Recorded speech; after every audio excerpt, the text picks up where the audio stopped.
Hello मेरे लाडलो, आप सभी का स्वागत है इस ऑनलाइन मैथ की क्लास में। जैसे दोस्तों आपको पता है हमने 12th मैथमेटिक्स का चैप्टर नंबर 1 स्टार्ट किया हुआ है, जो न्यू सिलेबस है आपका एनसीईआरटी।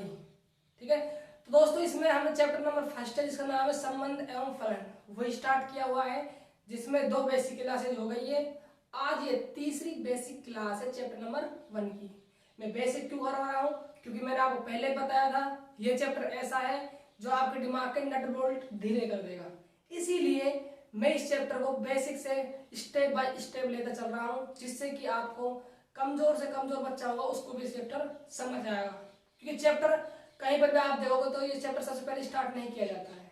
ठीक है, क्योंकि थोड़ा ये हार्ड पड़ता है, क्योंकि ये सारा जो चैप्टर है किस पर टिका हुआ है, 11th क्लास पे टिका हुआ है। 11th क्लास जो समुच्चय सिद्धांत वाला टॉपिक था आपका, एक चैप्टर था अलग से, उस पर ये सारा चैप्टर टिका हुआ है। जब तक आपको समुच्चय अच्छी तरह क्लियर नहीं होगा, उसमें कार्य गुणन थे, क्रमित युग्म थे, ठीक है, ये बहुत सारी चीजें थी। यदि आपको वो चीज समझ नहीं आएगी तब तक ये चैप्टर आपको समझ नहीं आएगा। इसीलिए मैं बेसिक क्लास लेता चल रहा हूँ। मैं 2 बेसिक क्लास ले चुका हूँ, यह आप तीसरी बेसिक क्लास है। मैं सभी चीजों को करवा रहा हूँ जो इस चैप्टर में काम आने वाली होगी, जिससे कि आपको ये दिक्कत ना आए।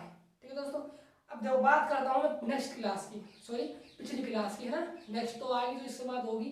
पिछली क्लास की बात करता हूँ, उसमें मैंने लास्ट में क्या पढ़ाया था आपको याद होता आपको, मैंने आपको कुछ नोट पॉइंट करवाए थे, स्टार लगा के करवाए थे, 3 नोट पॉइंट थे। ठीक है, मैं बात कर रहा हूँ थर्ड नोट पॉइंट की। तीसरा पॉइंट कौन सा था, आपका ध्यान हो तो वहां पर x1 था, यदि x1 का संबंध किससे हो, y1 से, x2 का संबंध किससे हो, y2 से, x3 का संबंध y3 से, इसी प्रकार आगे तक संबंध चल रहे थे। तो वहां पर हमने किसमें लिखा था, क्रमित युग्म समुच्चय में। किसमें लिखा था भाई, क्रमित युग्म समुच्चय में लिखा था। किस प्रकार लिखा था, देखो यदि आप बात करते हो क्रमित युग्म में, कोई संबंध दिया हुआ है, जैसे 1 का संबंध किससे, 2 से, यदि मुझे इसको किसमें लिखना है, क्रमित युग्म की बात कर रहा हूं मैं क्रमित युग्म समुच्चय की बात नहीं कर रहा हूं। यदि मुझे इसको क्रमित युग्म में लिखना है तो मैं क्रमित के लिए युग्म के लिए सिंबल यूज करूंगा 1, इस प्रकार लिखा जाता है। अब देखो इन अवयव मुझे क्रमित युग्म में लिखना है, जो संबंध दिए हुए हैं, तो किस प्रकार लिखेंगे, देखो x1 y1 x2 y2 और x3 y3, इसी प्रकार आगे तक चलते रहेंगे। ये तो हो गया अपना क्रमित युग्म लिखने का तरीका। लेकिन हमें लिखना क्या है, क्रमित युग्म समुच्चय तैयार करना है, तो क्या लगाएंगे, समुच्चय का सिंबल, और समुच्चय का सिंबल किससे दर्शाते हैं, मजला ब्रैकेट से। इसको किसके बराबर रखा था हमने, r के बराबर। ठीक है, तो ये क्या था, अपना क्रमित युग्म समुच्चय था। जब आपको संबंध दिए हुए हो तो आप क्रमित युग्म समुच्चय इस प्रकार बना सकते हो। तो देखो हम इसको एग्जाम्पल लेते हैं और उससे समझते हैं। ठीक है, देखिए आप एग्जाम्पल देखिए, मैं इसको रफ कर रहा हूं, है ना, ये कल का था।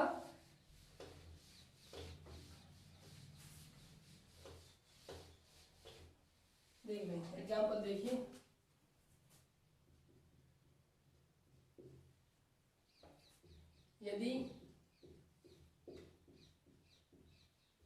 यदि संबंध r, यदि संबंध r n से n में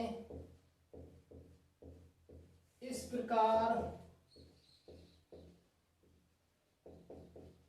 परिभाषित है। किस प्रकार परिभाषित है, देखिए x का संबंध किससे है, y से। x और y क्या होते हैं भाई, a समुच्चय होता है आपका और एक b समुच्चय होता है। x क्या होते हैं, a समुच्चय के मान होते हैं, और y क्या होता है, b समुच्चय के मान होते हैं, ना। इस प्रकार सिंबल यूज लेते हैं हम। ठीक है, किस प्रकार शर्त दी हुई है आपको, x plus y less than equal to 5, कितना है, 5 है। ठीक है, यदि संबंध r n से n में इस प्रकार परिभाषित है कि जो x का संबंध किससे है, y से, इस प्रकार है x प्लस वाई जो लेस देन इक्वल टू कितना है, 5 है। ठीक है, यानी जो x प्लस वाई का मान है वो 5 के बराबर है या 5 से छोटा है। ये मतलब होता है सिंबल का। अब देखिए तो इसका संबंध क्रमित युग्म समुच्चय। देखो तो यदि संबंध हमें क्या निकालना है, क्रमित युग्म समुच्चय तैयार करना है ना, तो इसका संबंध क्रमित युग्म समुच्चय लिखो। बात क्लियर है। देखो यदि आप क्रमित युग्म तैयार करना है उससे पहले आपके संबंध चाहिएगा कि किसका संबंध किससे है। बात क्लियर है। उसके बाद आप क्रमित युग्म सिंबल यूज लोगो और फिर समुच्चय तैयार करना है क्रमित युग्म समुच्चय, तो आप दोनों साइड मजला ब्रैकेट यूज करोगे। अब देखिए आप हमें किस में निकालना है, आपके लिए हमारे लिए ए समुच्चय बी समुच्चय क्या दिए हुए हैं, आर का संबंध एन से एन है। इसका मतलब क्या होता है, जो ए समुच्चय है वो भी एन का है और बी समुच्चय किसका, ये एन का है। एन क्या होते हैं, नेचुरल सेट होते हैं। क्या होते हैं भाई, नेचुरल सेट होते हैं, यानी कि प्राकृतिक संख्याओं का समुच्चय होता है। तो देखिए मैं यहां पर रफ कार्य कर रहा हूं।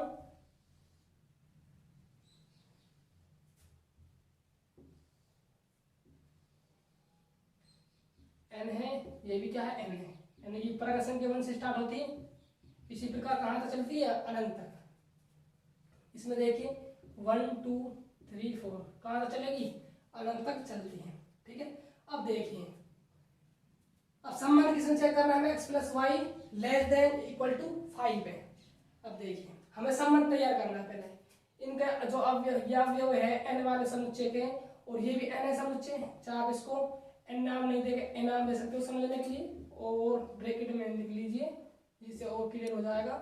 इसको भी n लिख लीजिए। ठीक है। अब देखो जो ये समुच्चय है a, इनके अवयव हम किससे प्रेजेंट करते हैं भाई, x से, और b समुच्चय का अवयव को y से। यानी जो a समुच्चय का अवयव को हम x से लिखते हैं और y समुच्चय का अवयव को b समुच्चय का अवयव को y से लिखते हैं। अब देखिए आप ये सारे x के मान है और ये सारे किसके मान है, y के मान है। हालांकि यहाँ पर x और y का मान क्या है, बराबर है, क्योंकि हमने कौन सा सेट लिया है, नेचुरल सेट, यानी प्राकृतिक संख्याओं का समुच्चय लिया है।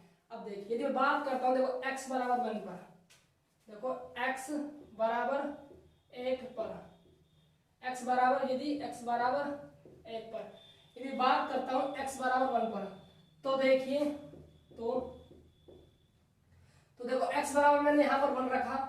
हमें क्या तैयार करना है भाई, हम देखो एक समुच्चय जो a है इसका एक अवयव को लेकर चल रहे हैं, और हम देख रहे हैं ये शर्त दी हुई है आपको कि शर्त में संतुष्ट करते या नहीं है। जो इस शर्त को संतुष्ट करेंगे उनका आपस में क्या होगा, रिलेशन होगा, संबंध होगा। ये बात है, मैंने करा चुका हूँ एक बेसिक क्लास में इसको, है ना। आपको कोई प्रॉब्लम नहीं आनी चाहिए। और जो बच्चे हमारे साथ नए जुड़े हैं वो कृपया करके जो हमारी पिछली बेसिक क्लास हो चुकी है आप उनको जाकर देखिए, जिससे कि आपको ये अच्छी तरह से क्लियर हो जाए। अब देखिए आप आगे, मैंने x बराबर 1 रखा, चलो मैं b समुच्चय से भी 1 ले लेता हूँ। ठीक है, y का मान 1 ले लिया। देखो 1 और 1 क्या हो जाएंगे, 2। ठीक है, यानी देखो अभी भी 5 बड़ा है 2 से, तो अपनी शर्त क्या है, संतुष्ट है ना। तो देखो तो y बराबर क्या हो सकता है, 1। आगे देखिए मैं x बराबर 1 पर बात कर रहा हूँ अभी, और y का मान क्या ले सकते हो आप, 2 ले लिया। देखो 1 और 2 कितना हो जाएगा, 3, अभी संतुष्ट है। x बराबर बात करता हूँ 1 पर, तो मैं क्या ले रहा हूँ, देखो यहाँ पर y बराबर 3 ले लीजिए, अभी भी संतुष्ट है, क्योंकि 1 और 3 क्या हो गए, 4, बड़ा है अभी 5, संतुष्ट हो गया। x बराबर 1 ले लीजिए, तो y बराबर 4 रख लीजिए, ले सकते हो मैं 4, क्योंकि यहाँ पर क्या है, इक्वल टू का चिन्ह भी लगा हुआ है, यानी कि x प्लस वाई का योग 5 भी हम ले सकते हैं। तो 1 और 4 कितने हो जाएंगे, 5 हो जाएंगे, संतुष्ट है। ठीक है, अब देखिए एक सेट तैयार हो गया है ना x का, यानी एक का संबंध 1 के साथ भी है, एक का संबंध 2 के साथ भी है, एक का संबंध 3 के साथ भी है, एक का संबंध 4 के साथ भी है। ठीक है, अब मैं बात करता हूँ, मैंने x का मान 2 ले लिया, क्या ले लिया, x बराबर 2 पर देखिए x बराबर आप 2 लेते हो तो b समुच्चय में से y का मान आप 1 ले लीजिए, 2 और 1 में हो जाएगा 3, संतुष्ट है, कंडीशन है ना, सर जो है क्या है, संतुष्ट है। y बराबर 1 ले लीजिए, x बराबर 2 पर चेक करते हैं तो y आप 2 ले लीजिए, 4 होंगे, संतुष्ट है। अब देखिए x बराबर मैं 2 ले लेता हूँ, तो y बराबर कितना लेना होगा, वो 3 लेना होगा, ये 2 और 3 हो जाएंगे 5, संतुष्ट है, देखो है ना। अब देखो ये आपने x का मान 2 ले लिया और y का मान कितना ले लिया आपने, यहाँ से 4 ले लिया। 2 और 4 को यहाँ पर रखो, कितना हो जाएगा 6, जो क्या हो जाएगी संतुष्ट, जो अपनी शर्त है वो क्या हो जाएगी, संतुष्ट नहीं होगी। तो आप y बराबर 4 नहीं ले सकते। अब देखो और कंडीशन बन सकती है। देखो मैं x बराबर क्या ले रहा हूँ 3 पर, x बराबर 3 ले रहा हूँ तो मुझे y का मान 1 ले सकता हूँ, मैं ले सकता हूँ ना 1। यदि मैं x बराबर 3 ले रहा हूँ तो y का मान क्या ले सकता हूँ मैं, 2 भी ले सकता हूँ। 5 हो जाएगा, 5 तो कंडीशन में है, ठीक है। अब देखिए आगे यहाँ पर देखिए, अब देखिए यदि मैं x बराबर 4 लेता हूँ तो मुझे y का मान क्या लेना होगा, 1 लेना होगा, जब ये संतुष्ट होगा। देखो 0 तो है नहीं तो 0 ले ले, क्योंकि क्या है ये नेचुरल नंबर सेट है ना। तो x बराबर 4 पर तो y क्या लेना होगा, तो y ले लीजिए आप, 1 लेना होगा आपको, है ना। तो देखो ये हमारा क्या तैयार होगा, संबंध तैयार होगा। क्या होगा, संबंध। किसका संबंध किसके साथ है, तो मैं संबंध बनाना चाहूँ यहाँ पर, किसका संबंध किससे है ना। देखो एक का संबंध 1 के साथ है, एक का संबंध 2 के साथ भी है, एक का संबंध 3 के साथ भी है, एक का संबंध 4 के साथ भी है। लिख दीजिए एक का संबंध 1 के साथ भी है, एक का संबंध 2 के साथ, एक का संबंध 3 के साथ, एक का संबंध 4 के साथ, ठीक है। आगे देखिए 2 का संबंध 1 के साथ है और 2 का संबंध 2 के साथ भी होगा और 2 का संबंध किसके साथ होगा, 3 के साथ भी होगा। अब देखिए आप, यहाँ खत्म हो गया। 3 का संबंध 1 के साथ है और देखो 3 का संबंध 2 के साथ है। तो 4 का संबंध किसी के साथ लिखा नहीं, 4 लिखो भाई, चाहिए लिखा हुआ है ना। 4 का संबंध किससे होगा, 1 से होगा। बात क्लियर है। तो ये क्या निकाल लिया हमने, संबंध निकाल लिए कि किन का संबंध किन से है, ठीक है। अब हमें क्या तैयार करना है, हमें बनाना है क्रमित युग्म समुच्चय। तो हम पहले क्या तैयार करते हैं, क्रमित युग्म समुच्चय तैयार करने के लिए हमें क्या करना होगा, क्रमित युग्म का सिंबल यूज करना होगा, उनके अंदर ये अवयव डालने होंगे और अवयव डालने के बाद एक समुच्चय का चिन्ह सिंबल लगाना होगा और इक्वल टू आर करते हैं, यही काम करते हैं। तो देखिए क्रमित युग्म समुच्चय, ठीक है। आर इक्वल टू समुच्चय, युग्म कैसे लिखता है भाई, 1,1 लिखेंगे, यानी पहले 1 को लिया जाएगा बाद में 1 को लिया जाएगा, है ना। 1,2 पहले 1 बाद में 2, 1,3 1,4 और 2,1 और 2,2 2,3 और देखिए 3,1 3,2 4,1। ये क्या तैयार होगा हमारे लिए, क्रमित युग्म समुच्चय। तो बात क्लियर है। अब आपको समझ आना चाहिए कि क्रमित युग्म समुच्चय, यदि आप किसी क्वेश्चन में क्रमित युग्म समुच्चय बनवाए, ये कंडीशन दी हुई हो और बताया हो कि संबंध कहाँ से है, नेचुरल नंबर से है, इंटीजर से है, कहाँ से है, तो आपको ये प्रोसेस करनी है। पहले आपको संबंध निकालना होगा कि ए के अवयव का संबंध बी के अवयव से किस प्रकार है, किसका किसके साथ है। संबंध निकालने के बाद आपको क्रमित युग्म में डालने होंगे, क्रमित युग्म डालने के बाद समुच्चय तैयार करना है तो समुच्चय का सिंबल लगा देना है, ठीक है। ये क्या तैयार हो जाता है, क्रमित युग्म समुच्चय। ये आपका नोट पॉइंट का एक क्वेश्चन हो गया है ना, बेसिक नोट पॉइंट था उसका क्वेश्चन। आप नोट डाउन कीजिए, मैं आगे चलता हूँ। कर लिया होगा, ठीक है।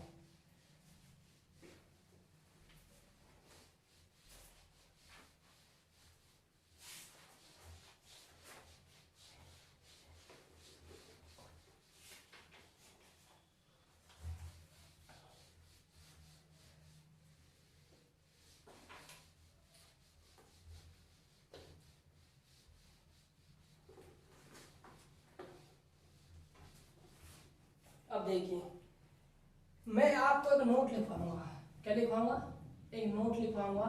यदि मैंने वो नोट अभी लिखवा दिया, यानी कि अब मैं नोट को लिखवा देता हूँ आपको, ये लो नोट हो गया आपका कंप्लीट, आप इसको नोट डाउन कीजिए, मैं आगे चलता हूँ। देखो वो तो हो गलत, क्योंकि वो आपको भी समझ नहीं आएगा कि ये नोट पॉइंट कहाँ से आया। इसीलिए मैं कुछ बेसिक जानकारी दूंगा, दी हुई है लेकिन दोबारा से रिवाइज करता हूँ।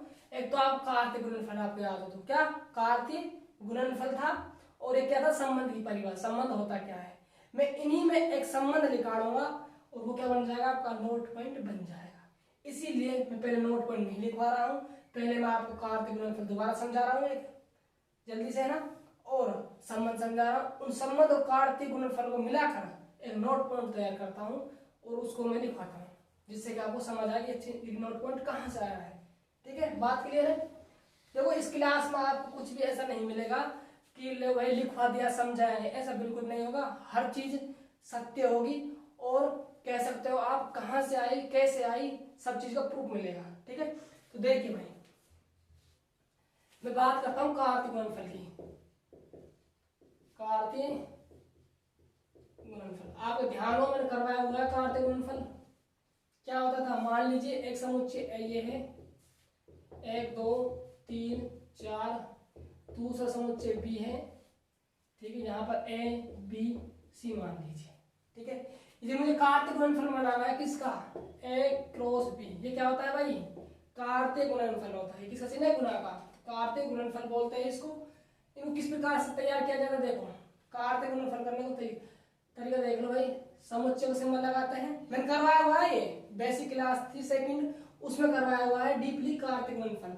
मैं फिलहाल यहाँ पर आपको ऊपर समझा रहा हूँ, जिससे कि आपको नोट पॉइंट में कोई दिक्कत ना आए। ठीक है, सीधे ज्यादा नहीं होना है, समझते चलना है। जब कैसे एक जो अवयव है समुच्चय ए का, उसको समुच्चय बी के अवयव के साथ लिखना है। किसमें, क्रमित युग्म में लिखना है। किसमें लिखना है भाई, क्रमित युग्म में लिखना है। किस प्रकार, देखो 1 कोमा लिख दिया, इसी प्रकार 1 कोमा बी 1 कोमा सी, सभी को इस प्रकार एक ले लिया आपने, एक को इनके साथ लिख दो, फिर आपने 2 ले लिया, 2 को इनके साथ लिख दो, 3 ले लिया इनके साथ लिख दो, 4 ले लिया इनके साथ लिख दो। ये काम करना है। देखो मैं लिख रहा हूँ 2 comma B 2 comma C 3 comma A, और भाई 3 कोमा हो गया 3 कोमा बी, ठीक है, और 3 कोमा ए हो गया, 3 कोमा बी हो गया, 3 कोमा सी रहेगा ना, सी 4 कोमा ए 4 कोमा बी और 4 कोमा सी। ये क्या तैयार हो जाता है आपका कार्तीय गुणनफल तैयार हो जाता है। कोई दिक्कत नहीं आनी चाहिए इसमें, आसान है बिल्कुल। 1 उठाए के साथ लिखा, 2 उठाए के साथ लिखा, 3 उठाए के साथ लिखा, 4 उठाए के साथ लिखा। ठीक है, उठाने का मतलब ये नहीं कोई बोरी कट्टा उट्टा ले उठा कर ले धर दिया, ऐसा नहीं है। लिखना है ना भाई, हाथ से कॉपी में लिखना है। ठीक है, अब देखिए आप आगे, ये तो आपका कार्तीय गुणनफल था। ठीक है, तो बात करता हूँ संबंध की। किसी बात करते हैं संबंध की, कि संबंध होता क्या है। ठीक है, आपको पता होगा संबंध क्या होता है, मैंने परिभाषा लिखाई हुई है संबंध की। क्या थी परिभाषा, मैं दोबारा याद दिला दूं, तो समझाऊंगा, इसमें दिक्कत नहीं है, लेकिन एक बार आपको रिवाइज करवा देता हूँ। संबंध क्या होता है, एक समुच्चय ए है, एक समुच्चय बी है, समुच्चय ए का अवयव है और समुच्चय बी का अवयव है। तो समुच्चय ए के जो अवयव है वो समुच्चय बी के जो अवयव है उनके साथ किस नियम या शर्त के अनुसार जुड़े होते हैं, किस नियम या शर्त के अनुसार जुड़े हुए होते हैं, वो क्या होता है, संबंध होता है। क्या होता है भाई, संबंध होता है। आपके ध्यान हो तो मैंने बेसिक क्लास जो फर्स्ट थी आपकी संबंध से स्टार्ट की थी, ठीक है, वहां पर सेकंड क्लास है ना, संबंध स्टार्ट की थी, सेकंड क्लास है ना। आपको ध्यान होगा मैंने यहाँ पर 1 2 3 4 लिखा था, यहाँ पर 1 4 9 इनमें आपस में जुड़े हुए थे, संबंध था। मैंने पूछा था आपसे कि इन जो समुच्चय ए था इसका नाम, इसका समुच्चय नाम बी था। मैंने आपसे पूछा था कि जो समुच्चय ए है और समुच्चय बी जो अवयव है आपस में कनेक्ट हुए हैं, तो ये किस नियम या शर्त के अनुसार कनेक्ट है। तो आपने मैंने बताया था आपको कि ये भाई x बराबर y बराबर एक्स स्क्वायर से कनेक्ट है। किससे है, y बराबर एक्स स्क्वायर शर्त से जुड़े हुए हैं, क्योंकि 1 का स्क्वायर 1 2 का स्क्वायर 4 3 का स्क्वायर 9 4 का स्क्वायर 16। तो ये क्या था आपको, जिस तरह तो नियम से जुड़े हुए, ये क्या है, संबंधित हुआ। तो ये होता है संबंध की परिभाषा। मैं एग्जांपल लेता हूं, उससे समझाता हूं। देखो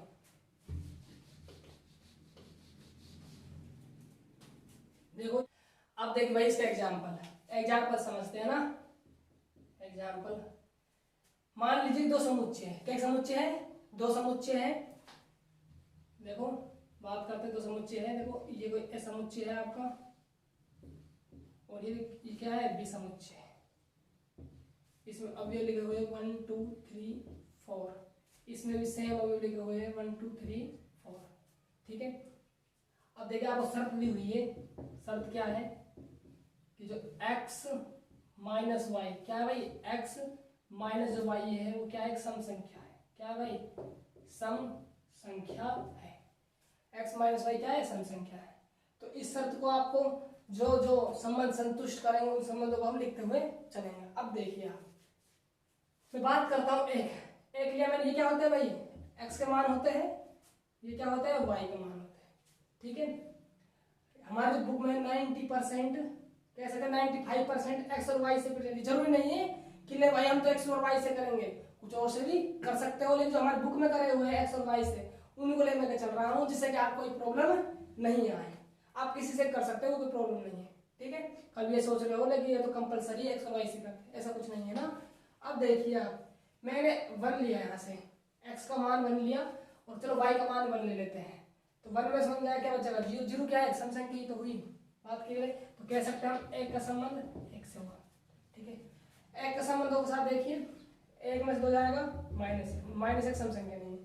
ठीक है, दो का संबंध दो के साथ, सॉरी एक चेक करें पहले ना, 1 को चेक करें, 1 से घटा तो 0 आया, सम संख्या है, तो एक का संबंध एक से हुआ। एक को 2 के साथ लिया तो 1 माइनस 2 माइनस का 1 सम संख्या नहीं है।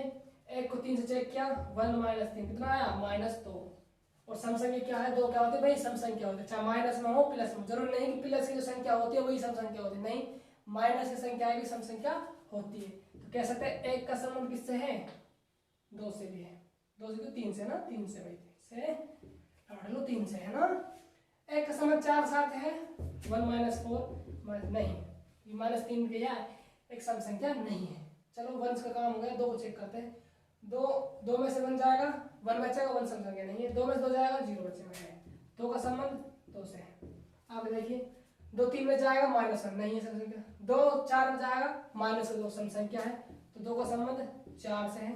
आगे देखिए 3 में से गया 2 संबंध है, 2 क्या है, सम संख्या है। 3 2 में जाएगा, 1 बचेगा, 1 एक सम संख्या नहीं है। 3 में जाएगा, 0 बचता है, 0 क्या है, सम संख्या है। 3 का संबंध किससे हुआ, 3 से हुआ। 3 4 में से जाएगा तो 1 बचेगा, माइनस का 1 क्या नहीं है, एक सम संख्या नहीं है। 4 1 में से 4 ले लीजिए, 4 1 में से जाएगा, 3 बचेगा, 3 सम संख्या नहीं है। 4 में से 2 जाएगा, क्या बचेगा, 2 क्या है, सम संख्या है। 4 का संबंध किससे हुआ, 2 से हुआ, है ना। अब देखिए आगे, 4 3 में जाएगा, 1 बचेगा, 1 सम संख्या नहीं है। 4 4 में जाएगा तो क्या आएगा, 0 0 क्या है, सम संख्या है। बात क्लियर है। तो ये रिलेशन बन रहे हैं आपस में, एक का संबंध 1 के साथ भी है और एक का संबंध 3 के साथ भी। इसी प्रकार 2 का संबंध 2 के साथ भी है, 2 का संबंध 4 के साथ भी है, 3 का संबंध 1 के साथ भी है और 3 का संबंध 3 के साथ भी है। 4 का संबंध 2 के साथ है, 4 का संबंध 4 के साथ भी है। बात क्लियर हुई। अब देखिए आप आगे, ये क्या निकाल लिया हमने, संबंध रूप निकाल लिया। किसका संबंध किससे है, संबंध लिख सकते हो, चाहे संबंध रूप लिख दो, उससे कोई दिक्कत नहीं है। ठीक है, देखो मैं क्या एक संबंध लिया, एक एग्जाम्पल लिया हमने, एग्जाम्पल एक साथ रखी, x माइनस वाई वाला क्या एक सम संख्या होनी चाहिए, उनको हमने चेक किया कि सम संख्या प्राप्त हो रही है, तो ये संबंध निकाले। अब संबंध निकालने के बाद देखो मैं इनको किस में लिख रहा हूँ, संबंध है आपके, इनको मैं किस में लिख रहा हूँ, क्रमित युग्म समुच्चय लिख रहा हूँ, आर, किस में लिख रहा हूँ, आर में, क्रमित युग्म समुच्चय। देखिए अब देखिए, देखो 1,1 इसी प्रकार लिखा जाता है, 1,3 2,2 2,4 3,1 3,3 4,2 और 4,4। ठीक है, अब ये तो क्या हो गया आपका क्रमित युग्म समुच्चय, आप लिख दीजिए जाए क्रमित युग्म समुच्चय। ध्यान रखिए हम किसकी बात, किसके लिए बच रहे हैं, एक नोट पॉइंट निकालना है, उसके लिए हम मेहनत कर रहे हैं। ठीक है, आपको मेहनत करनी है। अब देखो ये क्या निकाल लिया, क्रमित युग्म समुच्चय तैयार कर लिया। अब मैं बात करता हूँ a क्रॉस b की, किसकी भाई, a क्रॉस b, यानी कार्तीय गुणनफल की, कार्तीय गुणनफल। कार्तीय गुणनफल क्या होता है, a क्रॉस b, ये होता है कार्तीय गुणनफल। किस प्रकार मतलब निकाला जाता है इसको, कार्तीय गुणनफल को, समुच्चय का सिंबल लगाना है और इन अवयवों को बारी बारी सबके साथ लिख देना है। जिस प्रकार देखो 1 का 1 1,2 1,3 1,4 और 2 को ले लीजिए, 2,1 2,2 2,3 2,4 3,1 3,2। इसमें कोई प्रॉब्लम नहीं आनी चाहिए आपको, बिल्कुल आसान है, 3,3, 3,4, 4,1, 4,2, 4,3, 4,4। ये क्या निकाल लिया हमने? कार्तीय गुणनफल निकाल लिए भाई, क्रॉस भी निकल गया।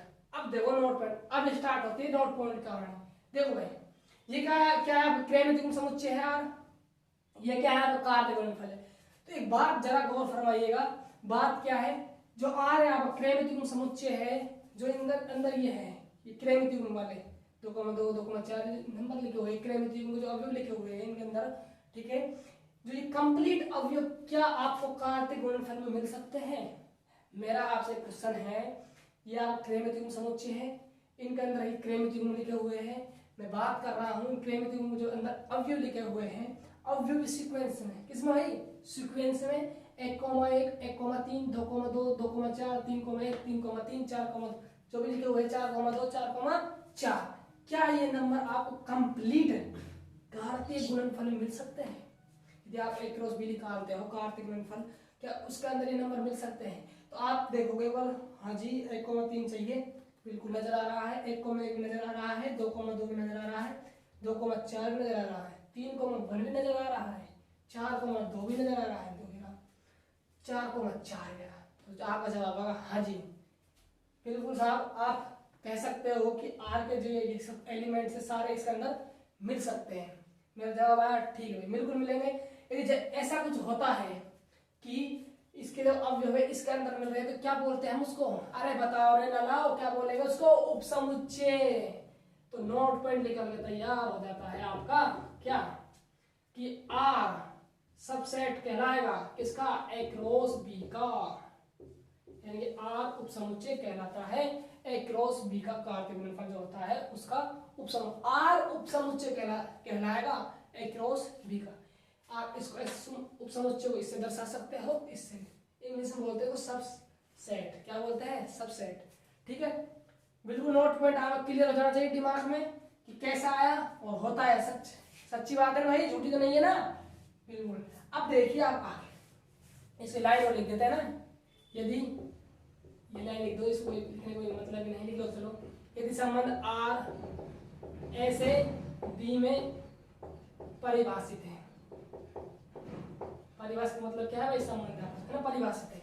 यदि संबंध जो आर है ए से बी में परिभाषित है तो हम कह सकते हैं कि जो आर क्रैमितिक समुच्चय होता है वो उपसमुच्चय कहलाता है उन्हीं समुच्चय के कार्तीय गुणनफल का। बात क्लियर है? नोट डाउन कीजिए, कीजिए मैं नोट डाउन, है ना? मैं इसमें इंक डाल लेता हूं।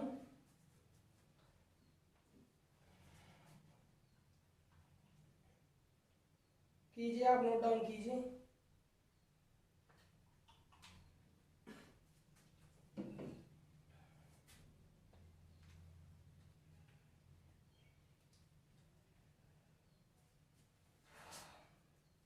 कर लिया होगा? ठीक है भाई, मैं आगे चलता हूँ ना। अब देखिए मैं आपको एक बात और बता देता हूँ इसमें, है ना? देखो यहाँ पर आपको नजर आ रहा होगा कि जो आर क्रैमितिक समुच्चय है उसके सभी अवयव इसके अंदर है और कुछ अवयव ऐसे हैं जो इसके अंदर नहीं है। बात क्लियर है? यानी कि आप कह सकते हो ये जो आर है इसके सभी अवयव इसके अंदर मिलेंगे, ये तो 100% श्योर बात है, एक्रोस बी के अंदर मिलने वाले हैं। ठीक है, कभी कभी ऐसा भी होता है कि जो आर जो एलिमेंट है आपका और एक्रोस बी एलिमेंट है उसके जो अवयव लिखे हुए हैं इसके अंदर जो क्रैमितिक युग्म लिखे हुए हैं, इनकी जो संख्या है वो क्या आ जाती है? बराबर आ जाती है। ये जरूरी नहीं है कि इसकी संख्या ले भाई एक्रोस बी, ये तो डेफिनेट है कि जो एक्रोस बी की संख्या है वो आर जो है आर है क्रैमितिक समुच्चय है उनकी संख्याओं से ज्यादा होने वाली है। ये तो बात क्लियर है, 100% श्योर है। कभी कभी ऐसे कोई भी कंडीशन ऐसी फंस जाती है जिसमें एक्रोस बी और आर की जो ये है इनकी जो संख्या है क्या होती है भाई? समान होती है। क्या होती है भाई? इनकी संख्या क्या आ जाती है? समान आ जाती है। मैं एक एग्जांपल ले रहा हूं और इस बात को आपके सामने क्लियर करता हूं। ठीक है, तो चलिए देखिए भाई, मेरा करता हूं ना, नोट डाउन कर लिया होगा आपने।